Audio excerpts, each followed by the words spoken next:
Welcome to episode number 81 of Success Superstars with my special guest, Sara Terry from the San Antonio, Texas market. Sara, welcome. Hi, thank you. How are you? Doing awesome, and I'm so glad you were able to join us today and share your story. Now, Yes. Obviously, you have a story before real estate. How did you get into real estate?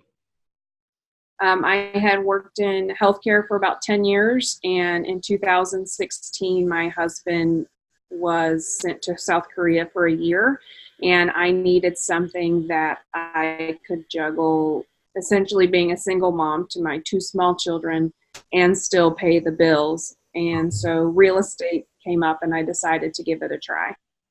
And so far, that's been a great decision because it looks like this year you've already closed 30 and you're well on your way to 40, 45 closings. Yeah.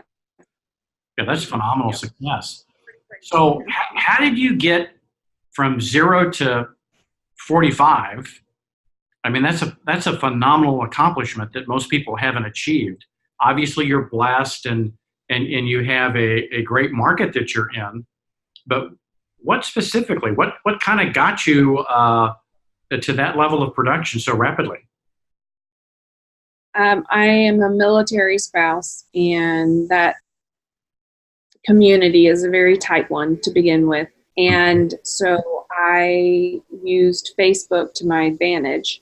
The Facebook groups that are for military spouses, even simple relocation Facebook groups. I remember when I got my license, I stayed up till all hours, it seemed like, just scouring Facebook for anyone who said anything about moving here, possibly moving here. Anybody who was interested in rentals, I reached out to them. My first four transactions that I closed were actually rentals that I had converted. So I just did that and really hammered it in. And then the referrals started coming, and I was able to back off more of just constantly being on Facebook. But honestly, it's just been really finding those posts on Facebook and using them to my advantage. So obviously connected, and thank you for your service, because we know that the spouse serves just as much as the service member. So thank you for your service. Being connected to your group of fellow spouses was a big help. But finding these groups and really working them, it sounds like very intentionally, paid off very well for you. Yeah, I didn't really understand how well it was going to pay off, but I had heard so many times that if you had found a niche and really worked that, that it could really work to your advantage. And so that's what I did, because I don't feel that I'm a real salesy person. And so I felt like maybe that would be my way of establishing my business instead of door knocking or cold calling, that I was just going to hyper focus on my niche and just really work that as hard as I could. Yeah, very, very smart, and it's paid off very well for you. So tell us as a working mom, a working wife, how do you balance being an entrepreneur, a mother, a wife, a community leader, and connected to your community? How do you balance all that stuff? It's been an extreme work in progress. There have been many times where I have not put my family first, trying to learn how to balance everything. And this year I've actually been really working on changing my mentality, because I do feel called to serve my husband and my children first. And so I'm really working at telling myself, if I miss a lead because I'm at the river with my children, it's okay. Mm-hmm. And it's okay. And maybe that lead wasn't meant for me. And so, I've done schedule blocking with my calendar, and there's even dinner time on my calendar, because there are just some things that are non-negotiable for me personally. And so I really, probably in the past 6 months, been really working very hard at saying, these are my hours to do A, B, and C. I prospect during these hours. I show houses during these hours. And I'm just not available during these times. And of course, there is some flexibility to that, but I try very, very hard to stick with that and find that balance because it is so important. And haven't you found once you kind of set those boundaries that everything seems to start fitting within them? Yeah, it really does. And, like I said, I did lose a lead one time when I was at the river with my family, and it was a very hard pill to swallow. But I have found that what's supposed to fall into place will fall into place, and it has. And I'm just trying to trust in the process because it seems that a schedule and a calendar is really at the base of a lot of very successful mothers. For sure. It sounds like you've got yourself set up for even more success, not only for your business, but your family and your relationships, which is really at the end of the day all that counts, right? Correct. Yeah. Yeah. So as you look back over, starting as you did to today, what advice would you give if I was sitting across from you getting started? What advice would you give me? Probably my biggest piece of advice would be to be yourself. And, like I said, I knew that I wasn't comfortable cold calling or door knocking. I knew that would make me uncomfortable, and in turn, I would probably look uncomfortable and not look confident or professional. I knew that if I could hone in on my niche and treat them like they wanted to be treated, which essentially is just like another person, and approach it from a standpoint of us being equals. I did that, and that really worked for me. And I think it's really important because when I went into real estate, I thought that I had to be a certain way to be successful. And that was the farthest thing from the truth possible. Because I was not successful when I was pretending to be somebody that I was not. So, right. That would be my first thing, is just that, find out what's important to you and what kind of realtor that you want to be. And, for some people, door knocking and cold calling is their bread and butter, and hands down to them, because I couldn't do it. And I'm so happy that they do it and that they're successful with it. But just, find out what it is that works for you and makes you comfortable, because when you're comfortable, you seem more confident and you seem more professional and you seem more knowledgeable, and your mind is freer to serve that client instead of being uncomfortable or worrying about if you're saying the right things, So that's been my biggest piece of advice for people that I do talk to that want to become realtors. That's awesome. So some powerful coaching right there. As you look back, is there anything you would do differently?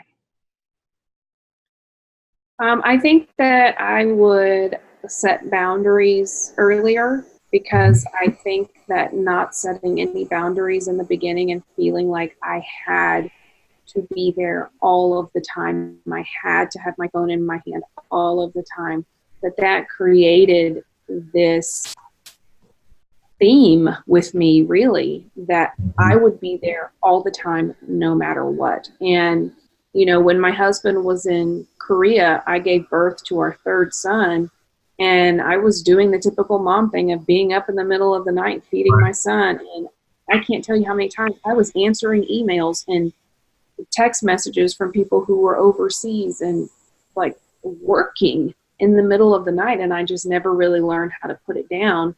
And I think that really caught up with me. Mm-hmm. And it took a lot of reworking those habits that I had created for myself. And that in itself has been such a big journey for me that I'm not even at the end of it. I'm still in it. But if I had set those boundaries ahead of time and prioritized my family ahead of time, I would not be in the position that I am now. So, did it have to come to some kind of crisis that forced you into that action? Yeah, I had a really bad health issue on Mother's Day of this year. that lasted about 6 weeks, and I'm still dealing with the aftermath of it. And it was something that forced me to not leave my house for 2 weeks and rest, truly rest. And, you know, putting my children through that and my husband through that, all in the name of stress because I was trying to make everybody else happy. I just realized that that is not how I want to live my life. It's not healthy. It's not worth it. Right. None of that. And so that happened, and I told myself something has to change. You know, my level of success doesn't have to change, but the way that I approach it has to change. Yeah. And you're living proof, and are going to continue to be proof that you can do it both. You can have boundaries, have a successful business, and serve, your family. And so congratulations on that. Now, what about taxes? Did anybody ever tell you, hey, make sure you pay your taxes and all that kind of stuff? And would you have treated your tax payments differently and that kind of thing? Yes. I had no idea about taxes. And I got my license in June of 2016. I closed my first deal in August of 2016. And from August 2016 to December 31st, 2016, I made $70,000, and which is very good. And so in basically half a year, you made more money than most people make in a whole year. Yes, right. But in your first year of real estate. Yeah. And when we went to do our taxes, it was a very rude awakening. But I was glad that it was only $70,000 because it could have been much worse. And so it was a good lesson for us. And so, but yes, I do wish I would have known ahead of time, because I would have put some other habits into place from the beginning that I should have, that I didn't. Yeah, but now you have those in place, and you were blessed to learn that early on. Yeah. Right away. Well, good. Well, so tell us a little bit about San Antonio and what's happening in the market, and a little bit about Military Town, USA. Insanity. It's there's neighborhoods popping up everywhere. There's a lot of 5 to 10 year master planned communities that are just kicking off.